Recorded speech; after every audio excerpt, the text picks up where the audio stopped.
In full disclosure, I've actually known Adam because I've been friends with his sister for 30 years. And since we're both 29, we did meet in utero, obviously. But I've known Adam for a really long time. But there is some street cred here. He's been a successful travel agent for over 25 years. He's a luxury advisor and recently named Conde Nast top travel specialist in 2023. Additionally, Adam is an advisor on the travel industry to multiple Wall Street firms and previously ran a $100 million cruise department.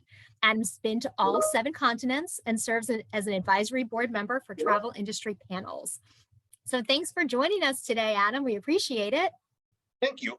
Who is that person? I want them planning travel for me. That's you. So that's actually why I've used you so much.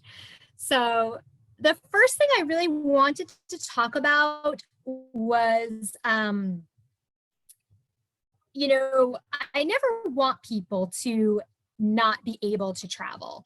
I know that people get a diagnosis and then they kind of think, oh, this is the end. And the nurse practitioner I used to work with would always say, this ain't your grandfather's Parkinson's. And that was actually a big thing she would talk about is, yes, of course you should still travel, but you should just be aware. For example, if you're going to be in Europe and there's cobblestone, she's like, wear sensible shoes and things. So one of the first things I really wanted you to talk about was why it's so important to work with someone like you. You had mentioned, for example, like you don't just book a room, you call, for example, the hotel, and it's not just like, hey, my client could use a handicapped room. It's like, here's what's going on and here's what's needed. So I kind of wanted you to talk a little bit about what somebody can do. Oh, and I see there's an issue right now. People are asking if there's a passcode for today's webinar. I think we're having a problem. Hold on one second before you answer this question, because I do want to reach out to people who are currently trying to get into this webinar. And I was just going to say, Eden, we'll take care of it. You keep going. Okay. So I do want, if you could kind of just talk a little bit about that. One of the biggest things for people with any type of physical situations is limitations. And a lot of the limitations, people put them on themselves. And part of that is because they don't necessarily know what they can't do. So many people err on the side of caution. So they don't go, they don't take that trip to Europe, they don't take that cruise. Where someone like myself comes in is we're aware and have the knowledge and the connections to advise that, yes, you can do that cruise, and this is how you can do it. Yes, you can do the air. We can actually have a wheelchair or facilities for you to make your life easier and make things work for you. In addition, if the more we know about anyone's condition, the more we can basically turn around and make comfortable, make happen, and make these opportunities happen where people still can travel and see the world. And then I think Radhika had a question. She's having some challenges. Did you want to come off mute, Radhika? Hello, thank you. Thank you so much for allowing me to speak. At least I have my voice, even though I don't have my fingers to type. So I'm from India and I've lived here for a long time. I want to go with my family, and I am trying not to get too petrified as I go on an international flight. But what are some of the challenges I would need to face, knowing that I have to be 8 hours or 16 hours prospectively as I'm leaving the United States? So I'll leave it at that. Would you be kind enough to please provide some clarification? Yes. I promise I didn't plant her, because I was going to ask. I asked about the long flights and stuff, so I promise I didn't plant her. One of the things I would basically say, and this is long flights for all types of people. A lot of people basically turn around and get stressed before long flights. Couple of things we can do to basically turn around and break that up. Now, Radhika, I don't necessarily know where you live, but I have personally been to India, and I know, that long flight over there. Couple of things we can do. we can break up the flights. So we can add in an extra stopover. I know it basically turns around and makes it longer, but each flight then basically turns around and narrows it down and becomes a little bit more manageable. One of the other things is if it's within budget, and we've had some clients that have done this, is they'll actually basically turn around and do a business class flight or a business class. One of the pluses there is basically turning around and putting your feet up and being able to lay down and basically having basically what's called a sleeper seat. Now, I know that's not financially workable for everyone. There are also other positions on the plane where it can make your life much easier and much more comfortable. We can also look at, everybody has different times of the day when they're good or not so good. So if you talk to someone like myself, we can basically turn around and plan that and plan your flights around that to make it the most comfortable for you at times that are the best for you to fly. So like I said before, communication is the most important thing with someone, either myself or someone like myself. That way we know what works for you and we build on that. Okay. I don't mean to ask another question, but since you're talking about international travel, I know that medication management is a challenge as well. Like you're supposed to take your meds every 4 hours or 3.5 hours. Does one calculate that timing once you reach your destination and then start all over again? Okay, I can answer that, and I can answer that basically from a situation with my partner. My partner's a diabetic, and he requires basically insulin by needles. So when we travel, the doctor basically turned around and told him that he still needs to operate off of the time from when we leave and do all of his medication from the time of when we leave and then the medication there. But for that type of question for you, I mean, we consulted his physician, and this is what his physician told us. I am not a medical professional, so before you get on that plane, I would ask your doctor and have your doctor basically turn around and tell you how your medication you should be taking on what time frame. And then once he gives you the time frame, I can work with you on how the time zones work on when to take the medication. Okay.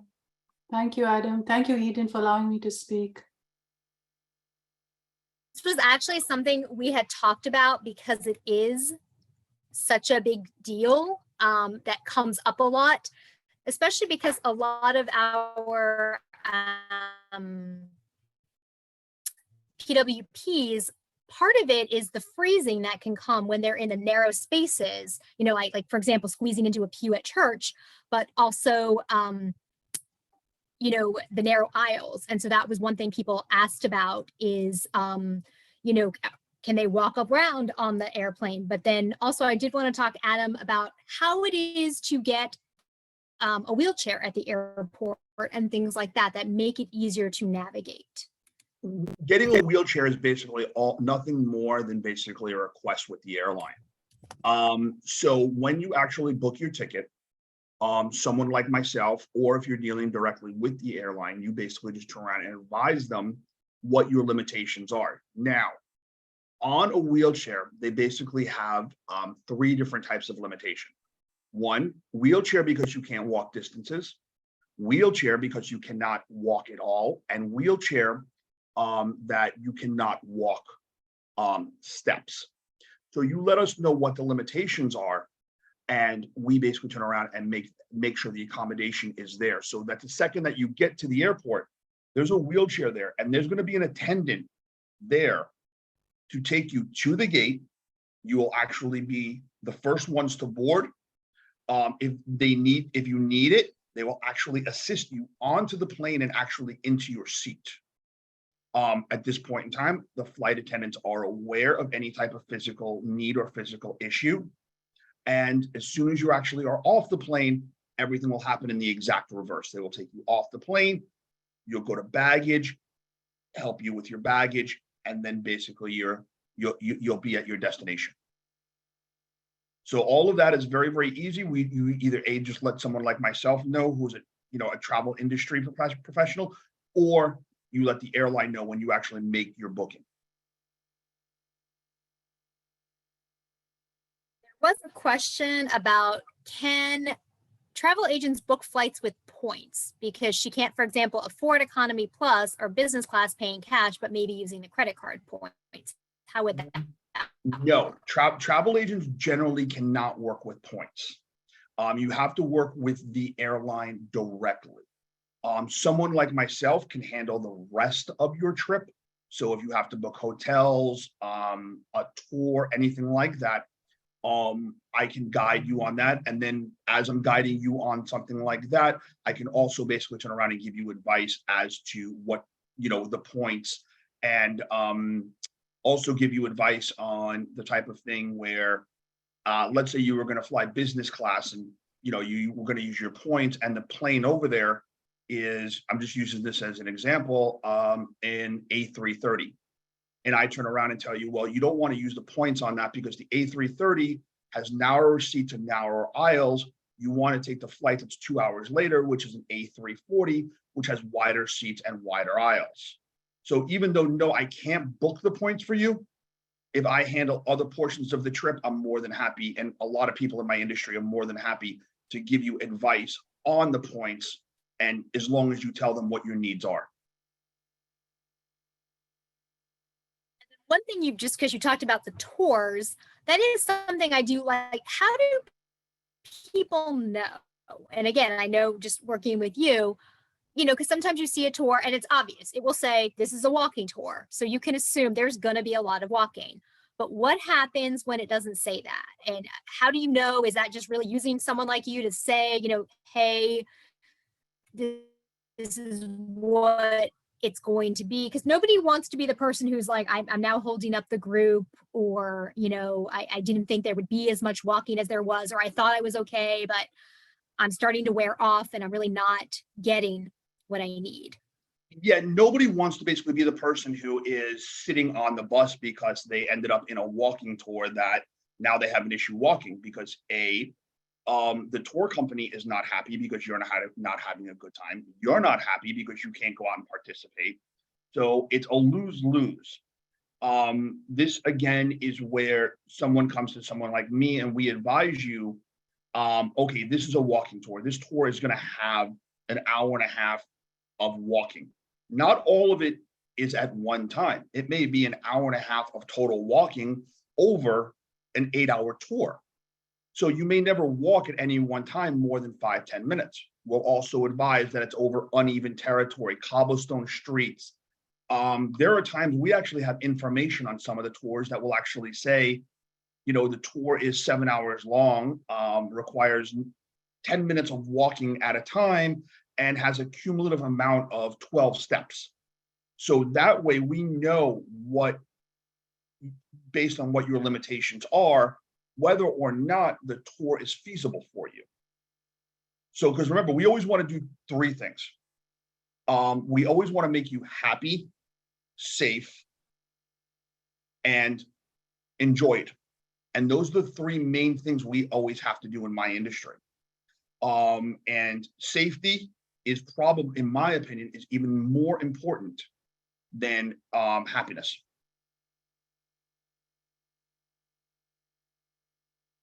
Someone asked, would you explain the rules on usage of walking poles at airports with TSA?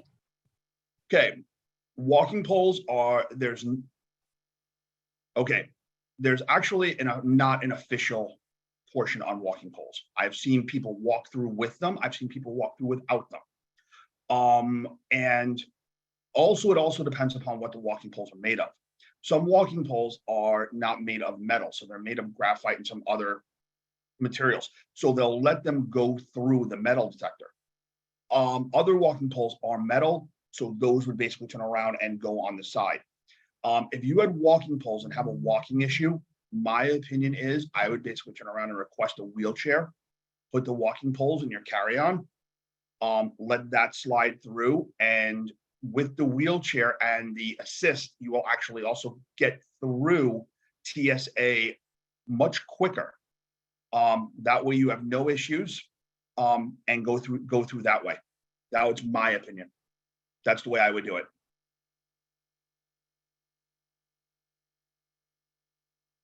I want to talk a little bit about, we kind of talked about it once before. Is there a better time in general to travel? Like, for example, you and I had previously talked about cruising during more of the winter months, because you stated the, you know, ocean is a little bit more likely to be calmer. Because again, nobody with Parkinson's wants to be on a bouncy ship. They have enough bouncing on their own. They don't need the extra They don't need the underneath extra. their feet. Like, are there better times? Okay, for cruising there, I would basically say the winter months, especially in the Caribbean, the seas generally tend to be a bit calmer. You generally want to do a cabin that would basically be midship, not even all the way up. You want to basically be midship and midway up. That will basically turn around is generally on ships. You know, the calmest point, many of the new ships, they really don't even feel like they move. They just feel like, you know, these giant buildings that, you know, just literally the outdoor decor changes and you don't feel motion on them at all. The big thing is be cognizant of, and that's where someone like me can basically turn around and come in and work with you, of the weather times around the year. So for instance, you don't want to go to Australia in our summer. That's their winter. You know, you don't want to basically turn around and go to South America in, you know, June, July. Again, it's their winter. So we can advise on that. The other thing I would basically say on someone with Parkinson's is we want to avoid crowds. So we don't want to do the busy season. So even though, you know, July might be very, very nice in Europe, I would advise doing more of April or September, October. The weather's nicer, it's a bit cooler. The museums have half the capacity in them, and you have more of every place to yourself. So you're not going to have that normal European rush and crush of people in a place all at one time. And I know any type of people who have any type of special need, one of the first things that ends up happening is when they're in a place, and I know this happens to many people, that's overly crowded, they get stressed and they don't want to be there. And that brings on a whole set of other issues. So that's the reason why I also think at times traveling in the shoulder season, when it's less busy, in addition to basically turn around and just better pricing, also makes an overall better experience.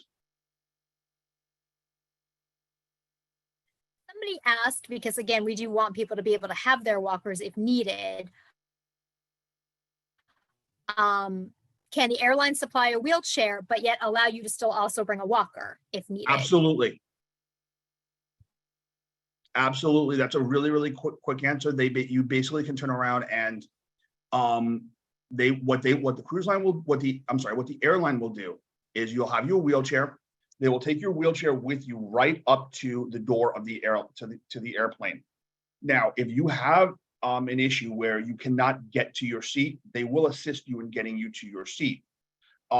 Depending upon the airplane and depending upon how the walker folds or how it is, either A, they will take the walker and put it with the strollers, and they'll basically turn around and put it under the plane. Now, that doesn't go with the luggage. As soon as you get off the plane, the wheelchair will be there for you again, and they'll bring the walker right back up for you at that point. Some walkers fold a little bit more. Some planes, the overheads are a little bit wider, so they can actually fit some of the walkers right on top. So as you go to your seat, they'll put it in the overhead compartment. But any type of aid like that, whether it's a walker, I'll give you an example. My partner actually uses a motorized scooter.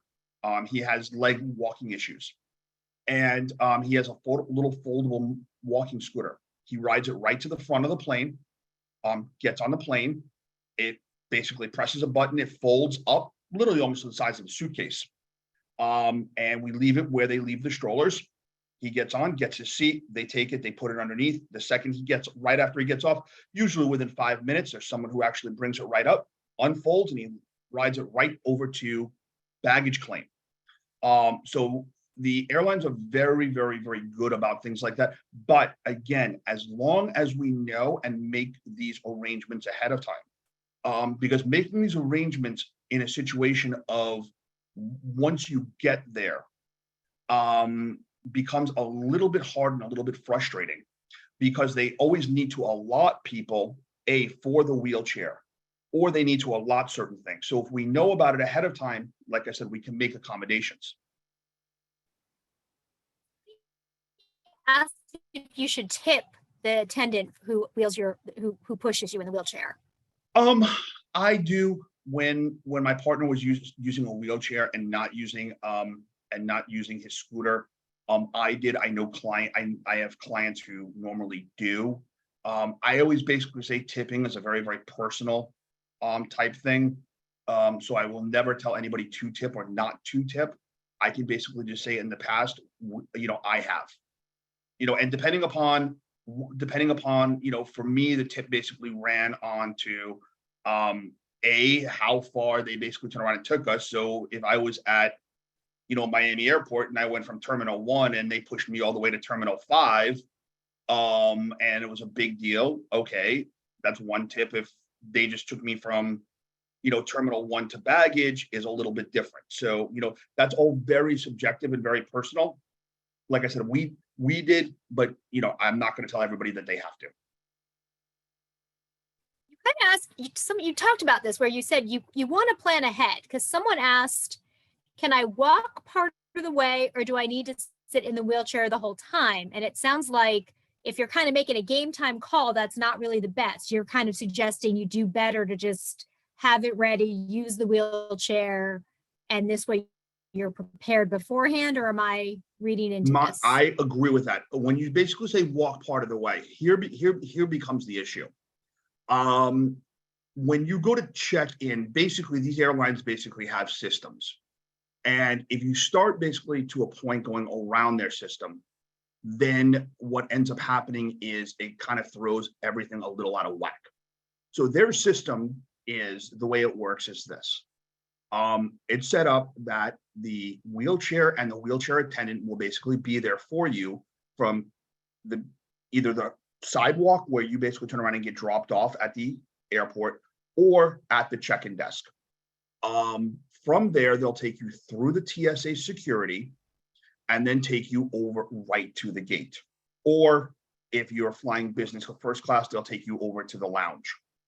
At this point in time, if you wanted to walk around a bit, you absolutely could. There's no reason why not.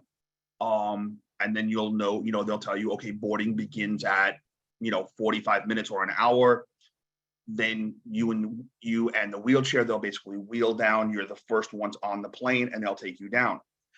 General rule of thumb, if we're anything outside of the way the airlines work that system, it throws the airlines out of whack. So for instance, if you walk through TSA and then decide you want a wheelchair, now the problem is we need to get someone to get it. And it could, normal airport, it could probably take half an hour, 40 minutes to do something like that easily, because you're going outside of their norms. So everything should be prepped ahead of time. What about if there's a service dog? What do you need to know and plan for? How does that work, especially a large one? Service dogs work very, very, very much like anything else, notifying the airline. That's it. Service dogs are very, very, very easy with the airlines right now. The airlines will each airline, depending upon destination, will notify us what's required. Whether or not the dog can basically turn around and if it's small enough to come up in the plane with you, or if it has to fly below. Many of the even larger dogs now with service dogs are actually letting you fly in the plane. We actually flew with a really, really golden retriever about 3 weeks ago. And the golden actually sat at the floor, right at the feet. He was a beautiful dog. And no problem. And it's just a matter of getting the information to the cruise line, like I said, so they know ahead of time of what's coming.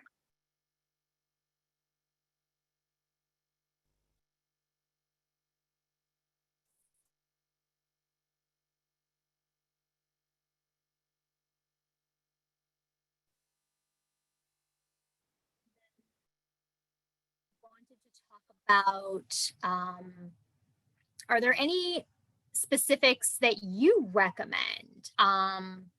You know, something that you're like, I really like this cruise line, or I like this tour company. I tend to use them more. They do more, they have more experience with older adults, or, you know, also because you've been to all 7 continents, are there places you recommend that you're like, hey, this isn't really popular, it's not all over Instagram, but it's awesome? Yeah, there are some cruise lines that I recommend. Like for instance, Holland America and Celebrity are 2 companies that generally deal with clients that I would basically say are 65 plus. I've actually seen many people on there who I know have had Parkinson's and many other different types of issues, and the cruise lines are very good with them. There's also certain tour companies that really gear themselves more that way. Now, cities, I would basically, for someone with Parkinson's, I would gear myself more towards some, well, in certain cases, I would basically turn around and look at some major cities because the ease of getting around is easier.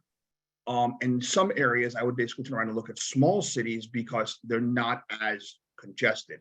So that comes down to the conversation that you would have with your travel professional on your likes and dislikes, so they can gear you on that. You know, like for instance, I wouldn't necessarily recommend New York City to everybody. The congestion, it's not easy to get around. You know, especially not easy for someone with Parkinson's. I wouldn't necessarily recommend subways and things like that, and steps and all of that. Yet other cities, you know, like for instance, London, Paris, you know, even though they're a major city, they're much more ADA friendly, and they're much easier to get around. So in that case, I would recommend some of those cities, and then also some smaller cities around the world, you know, that are great. And then there's new places around the world to go to that are basically state of the art and very ADA friendly, like Dubai. You know, you look at a city like Dubai. Dubai looks like a wonderfully futuristic city that was built by the Jetsons, and it is probably one of the more ADA friendly cities in the world. I lived in Canada for 3 years, and people don't necessarily think about going up there for vacation. And Toronto is a lovely city that is, I think, one of the 5 or 7 best ADA friendly cities in the world.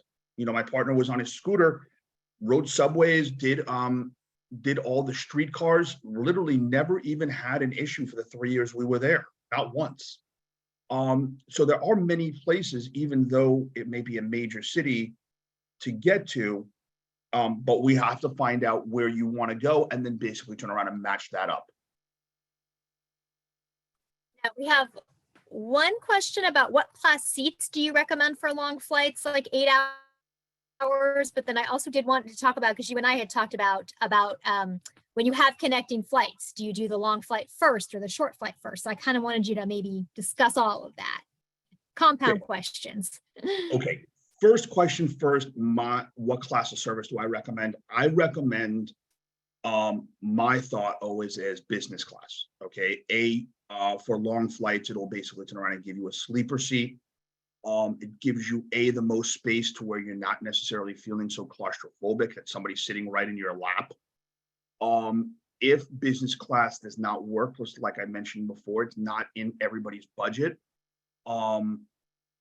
One of the things we can do is look at something called premium economy, where it is definitely a big upgrade from economy. It gives you more space, it gives you more room, it makes the whole flight experience far less stressful. And I know in a lot of situations, especially like Parkinson's, stress brings on issues, and we want to basically turn around and do all possible not to have that. And that's the reason why, you know, someone will explain to you, okay, fine, I understand business class is not affordable, but we're going to do premium economy where the seats are much wider. They're basically further apart. They don't go down to beds, but they go to nice little recliners. And in the premium economy section, it only has 20 seats, so it's not as claustrophobic feeling. Upgraded meal, you know, that this would basically turn around and work. So like I said, we have to see what works for the person, but to me, it's business class. But like I said, premium economy is actually more than acceptable. Now getting into layovers.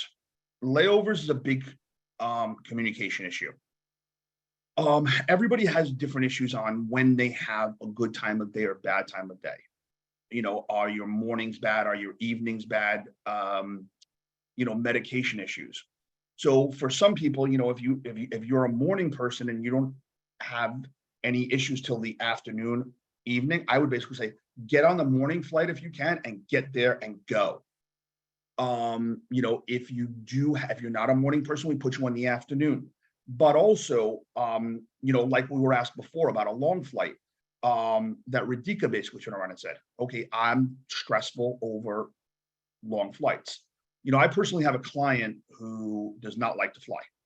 She's been all over the world, but she doesn't necessarily like to fly. So a lot of times what we do is we break up her flights and break up her trips. So she flies from New York to California. It takes her 2 to 3 days. And she's good with that because she'll fly from New York to usually Chicago or something like that, do a day or two in Chicago. And then from Chicago, she'll basically turn around and fly to LA. But I wouldn't know that about her unless I basically had that initial conversation with her about asking what her needs are and her telling them to me. That way I can tailor the air and tailor the trip to her. Now, anybody you ever deal with in my industry, you should have that conversation with that, because they won't automatically know, that you're not a morning person or you tend to have issues in the evening. They're just going to assume. So the more information you can give them, the more they can tailor anything to your needs. And then you touched on this, but somebody wanted a little bit more specific. If you need the walker at the destination, that's not really checking it. What do you do to kind of say like, hey, I need to hold on to this? Like you were saying, you put it with the strollers. Do they understand that it's like, I'm not going to take this on the plane? They'll know. Like, They'll know. It's actually called a gate. It's actually called a gate check.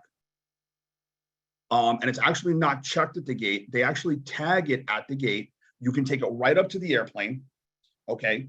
And either A, they will help you on the airplane. And then as soon as the plane lands, you will actually have it as you're getting off the plane. Okay, they'll assist you in getting off the plane. And the second you walk out of the door of the plane, you'll have your walker.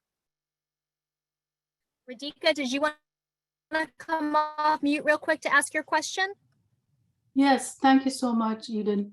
I don't know if people are planning their trip to Europe, but when I was told by a friend that if you call the establishment ahead of time, so say you're in Amsterdam and you want to go to a historical site, we can call them ahead of time and let them know, and they provide accommodation for us to go in early. I don't know if anybody's had that experience. Absolutely. I just want to basically turn around and go in on that. Many historical sites, many museums, many places all around the world will have special times for people with any types of needs. They'll also have special entrances, right? Special viewing platforms, all different types of things like that. But like I said, the big thing is we need to know this. That way we can make those accommodations for you before you go. Because a lot of people don't necessarily realize what they can do. So unfortunately, they put limitations in front of themselves, basically saying, well, I really can't go on the plane. I can't do this, or I can't do this. No, you can. We just have to basically turn around and do it with a little bit of planning. But, it's more of that you can than you can't. Yeah, and a lot of deep breathing, pranayam, which is what I do. Is I'm petrified of going from the East Coast to California. And I always remember my yoga teacher saying, breathe in, breathe out. So a lot of breathing exercises, and that has really helped me. So I'm sure others have used it as well. And one of the big things is for a lot of people when they travel is the unknown. Right. And that stresses a lot of people out. And as we said, stress with Parkinson's is not good. So part of our job is also to tell you, as you go from place to place, what to expect. So you're going to get off the plane. There's going to be someone here waiting for you. From here, they're going to take you here. From that point, you're going to basically turn around and do this. And you have somebody walk you through the entire thing. That way you know what to expect, no surprises, and it brings your stress level way down. Right. And that is basically nothing more than just thorough planning. Thank you. Question about what is the best method to board early? This person has orthostatic hypotension, which happens a lot with Parkinson's, so standing can make this person dizzy. They've asked agents at the gate, but they're not sure what is the best way. I would basically say if you order the wheelchair, you're automatic. If you order a wheelchair and let them know on when you're making the ticket, you're automatically one of the firsts on the plane. So I would go that would be my suggestion. That's, I don't want to basically say even if you don't need the wheelchair to do it that way, but I would go that way. That way you're not standing and there's no stress involved. And then also you mentioned a plane type that was known for smaller aisles. Can you kind of share what are the best airplanes and like what are the worst? As far as like what you want to... Yeah, flying domestically in the United States, a lot of the planes are pretty similar. Most of the planes are what's called an Airbus A320, which is pretty much the standard. That's most of what the planes are for, your Southwest, Delta, your standard 2 and 2 on first class and then 3 and 3 in economy. They do have some seats which are preferred, which basically have, 4 or 5 inches more leg room, which once you book your ticket in economy, you can either use some points sometimes to upgrade them or pay a little bit more, which I always think is worth it just for the extra space. You don't feel so much of a sardine, and that, feeling like a sardine on an airplane, even for me brings stress. So that's one of them. Most of the flights domestically are on that, or what you would call a Boeing has a plane of a 737 and they have a new 717. Those planes are all pretty much the same flying domestically, unless you're flying out of small remote airports. Internationally, what you want to stay on is what's called wide body planes. And a wide body plane is basically a plane with 2 aisles. It gives much more of a feeling of space, even if you're in economy. So that would basically be the Airbus 330, 340, 350, and 380. And on Boeing, it's your 767, 777, and 787. And if you can get it, the one plane that's, in my opinion, probably better than the rest of them is an Airbus 787. It's a relatively brand new plane. It's built by Boeing. The reason why people like it, and this would basically be possibly a bit important with Parkinson's, is the plane pressurizes at a much lower altitude. So you don't get that dryness. And people basically turn around and they find that it's far easier to sleep, and it actually feels much more like you're at the atmosphere on the ground. People find they don't get as much jet lag on that plane. And it's just overall a better experience. The windows on the plane are actually also, I believe, about 35% larger. So it's one of those things that if someone like myself knows you're sensitive to certain types of things, we can basically see, oh, the 2 o'clock flight is on this type of plane. But guess what? If we wait to the 350 flight, we can then turn around and put you on the 787, which is far more comfortable. And basically turn around and make your overall experience, I don't even want to say enjoyable, just more comfortable. I think there's going to be a quiz later on all those airplanes that you named. I was like, look at Adam, just I'll send out an email if you need it. Have Someone asked, have you found any hotels that really have handicap rooms as opposed to just maybe like a little bathroom or something? Okay. Many of the newer hotels do have handicap, what I call accessible rooms. And like I said, my partner has some issues, so we've taken accessible rooms around the world. And I have seen a vast difference on accessible rooms. Some of them do have just the bathroom. Some of them are far more accessible around the room. General rule of thumb, major chains are generally a little bit better on accessibility in the rooms. So, your Hiltons, your Marriott's, hotels like that, Hyatt, they're generally a little bit better on the being ADA friendly and accessibility friendly. That's where it's also important in Europe, because, like, for instance, I have a hotel that I absolutely adore in Barcelona. Okay. It's a former 18th century palace, and it's located right by Las Ramblas. It's a 5-star hotel. There's only one problem for a lot of people. The hotel has no elevator. So this is important to know. They also, of course, with no elevator, they also have no ADA rooms. But it's important to know this. If you looked at the pictures of the hotel, many people would basically turn around and call me right now and say, I want to book that hotel for a week. It's gorgeous. But especially in Europe and other places like that, it's important for us to know, like I said, the limitations. That way we turn around and tell you, this hotel is a no-go for you. You want to stay here.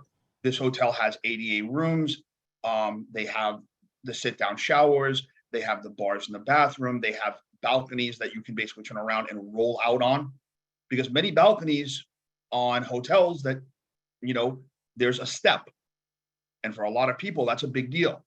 So in some of the ADA rooms, it just rolls right out.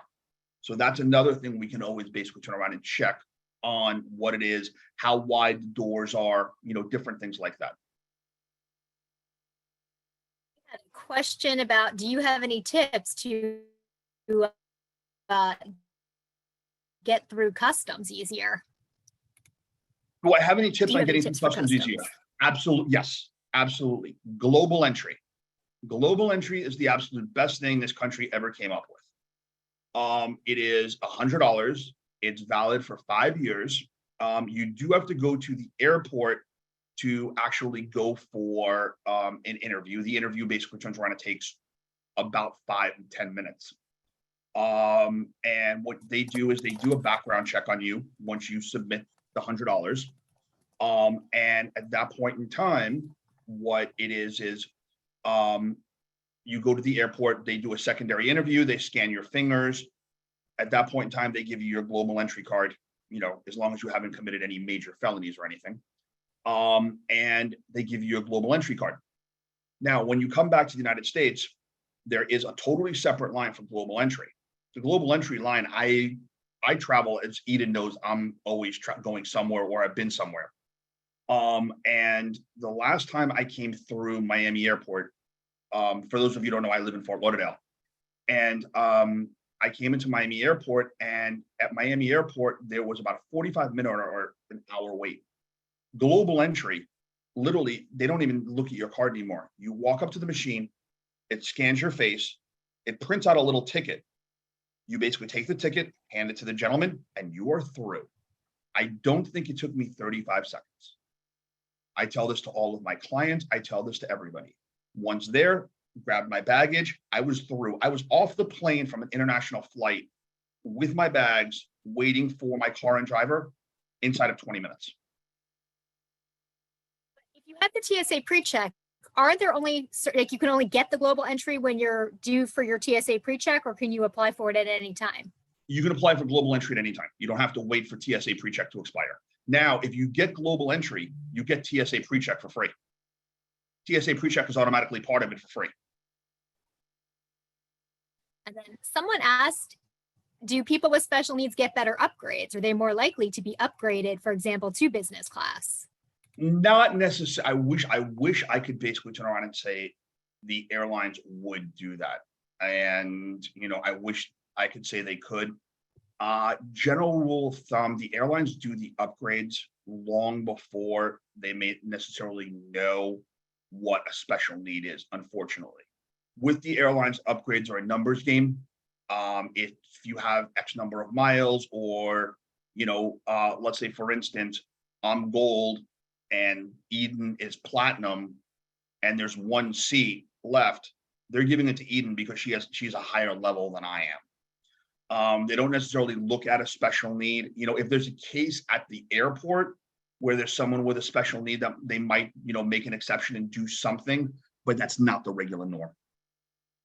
I always say on airlines and cruise ships, buy what you want, and if you get an upgrade, great, but buy what you want, you'll never be disappointed.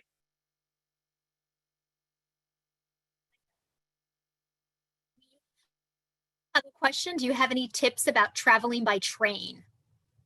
Yes, I've traveled by train through Europe. I've been on the Channel. I've done some other trains. I love European trains. Trains in the United States are a little bit different. I've been on Amtrak, but I'll go into that in a second. The travel by train in Europe is definitely easier than traveling by rail in the United States. The general rule of thumb, the big issue in Europe is at times there are steps to get certain platforms in Europe. The platform doesn't meet up with where the train is. So there's generally 2 or 3 steps. So usual rule of thumb, if you don't have someone with you, one of the engineers will basically turn around and assist you in getting up the steps. They generally do have a handicap platform, which is generally one car on there, but we basically have to let them know that you're coming and that it's a wheelchair. But they generally do have one platform that you can basically ride right on the train. Just be aware on the train, the aisles are a little bit, narrower. It's at that point in time, it's, like an airplane. But it's very relaxing taking the train throughout Europe. You sit, you have beautiful countryside, you have lunch, and the next thing you know, you're basically right in the middle of the next city, and you don't even have to transfer from an airport. Someone asked, how can you tell if the toilets in the rooms are low toilets versus standard, or is that something specific to ADA rooms? General rule of thumb, ADA rooms are generally pretty standard. It's one of those types of things where we can always contact the hotel property, and it's a quick ask. That way we know. I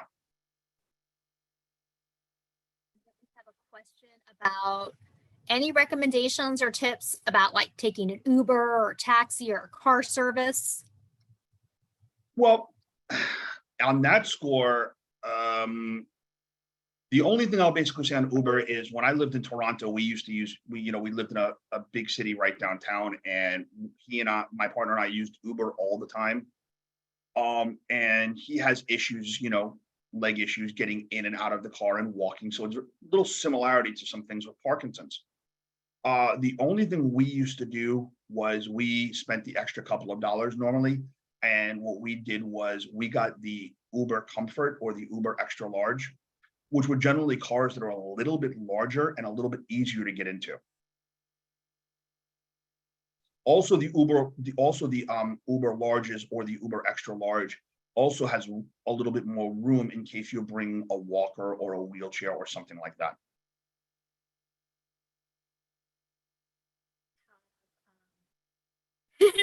Someone asked, what do you have to say about Amtrak? When we moved back down here from Toronto was got a little too cold after 3 years, so I told my boss I was done. My partner got the bright idea of, let's take Amtrak part of the way down. So you take Amtrak from, I think it's like Virginia to Florida. We took the Amtrak car train, and what do I have to say about Amtrak? I'm happy. I hope to not go on it again. The little sleeping quarters was smaller. than the shower that I have in my bathroom right now. And I slept in the upper bunk and slammed my head, I think, about 12 times. So outside of that, and Amtrak was not very ADA friendly. So not wonderful thing to say about Amtrak. And we're not known for our trains in America, especially compared to Europe. They have a No. Europe, it's very, very easy to get around by train, and it's actually in a lot of places, a lot far more preferable. Like to go, for instance, to go from Barcelona to Madrid, it's 3 hours, by 2.5 hours by train, and you're going from city center to city center. And even if you have any types of physical issues, great, get over to the train station, walk right into the train station, get on the train, roll right in your city center. By the time you go through an airport in Barcelona, go through security, get there 2 hours early, the hour flight, and then the half-hour ride basically in Madrid back to the airport. The train is much faster. And it's actually general rule of thumb in Europe, the trains are less expensive than flying. How many people are talking about that it's been taking a long time right now for global entry because of like COVID delays? Do you know about what the timetable is? Are we talking like 6 months for global entry? Oh, What are we talking? no, it's gotten global entry has gotten a lot. Global entry appointments have gotten a lot better. Passports for a while with everything with COVID was taking a while. A lot of that has basically turned around and been back to normal now. Don't get me wrong. January, February of every year, passports generally slow down a little bit, and that the reason for that is because everybody is planning on natural travel to Europe that year. So people basically turn around and renew their passports or get new passports in January and February. So that always takes a little bit longer. But passports are back to normal. Passports now are back to 4 to 6 weeks. Renewals are in about the 2 to 3 week range. Global entry, a lot of global entry depends upon the city you're in. Some cities are, definitely a little more expeditious than others. But I would say global entry right now, you can probably get an appointment about after you do it, probably about 2 to 3 weeks, 4 weeks max in some cities. And then after you get global entry, you get the card usually within a week. One thing that you and I did talk about that I did want to stress a little bit is, as we're talking about global entry, is you and I were talking, and you were saying that when you're in Europe, for example, and you're coming home, you were saying you always kind of, if you can, transfer through the European country so that this way you're not going through customs before you go in the United States. You have to then get your luggage and go back on it. Can you just talk a little bit about that? Yeah, let me explain that. A lot of people don't, basically when they're coming home from Europe, and let's say you just finished up your tour or finished up your cruise, and I'll just do an example. Let's say you basically turn around and finished up your cruise or tour in Rome, and you need to fly back to Chicago, and you're not on, there's argument's sake, let's say there's no nonstop, or you're not on the nonstop. If you transfer in the United States, so let's say you take a flight from Rome to New York to Chicago, you are going to clear customs in New York. So what that basically means is you're going to basically turn around and go through customs, get your luggage, and then your luggage will have to check back in and then connect back on your plane. You're also going to have to go through security again in the United States. So all of these things that people basically turn around and had hassles about, and what everybody mentioned before, you're going to have to do twice. Now, if you connect in Europe, so let's say you take that flight from Rome, you connect in Frankfurt and fly Lufthansa, or connect in London and fly British Airways, all you're going to do is go from gate to gate and then basically clear customs in the United States like normal, go through TSA, go through customs, grab your bags, walk through, and you're done. So, these are things that people will advise you on as you're traveling, knowing, situations and knowing what's best for you. Like, I'll be honest, I have clients right now for the last 20 years. I probably know as much about their health as their doctors do. Because they're always telling me, and they always, you know, I've got this issue, I've got this issue. Fine. That way I know what adjustments to make, and also to a point what to suggest for them of their next trip, you know, or where they can go, or, you know, I recently had a client who basically turned around and she said to me point blank, she goes, "I'd like to go to Machu Picchu." And I said, "You're not going to Machu Picchu." You know, Machu Picchu, for those who don't know, Machu Picchu is down in South America and is at an elevation of approximately, I think, 18,000 feet. So it's not necessarily for everybody. You're not climbing it, but still elevation is not necessarily good or healthy for everybody. You know, but yet she is also leaving. The same client is actually leaving and going to an Antarctica cruise this December. So, you know, even though she has all kinds of issues, there are things she can still do, and she can still run all around the world. So we just have to figure out, each individual person, your limitations and what we can do. We're almost out of time. Adam, this was excellent. Thank you so much. Information in the chat. So I encourage you to save your chat. If you click on the 3 little dots when your chat is open next to the smiley face, you can save your chat that way. As always, we have a tradition here at PMD Alliance, our wave of gratitude. Thank you so much. And we really appreciate everyone being here today. Have a wonderful weekend. Have a wonderful day, everyone. Thank you.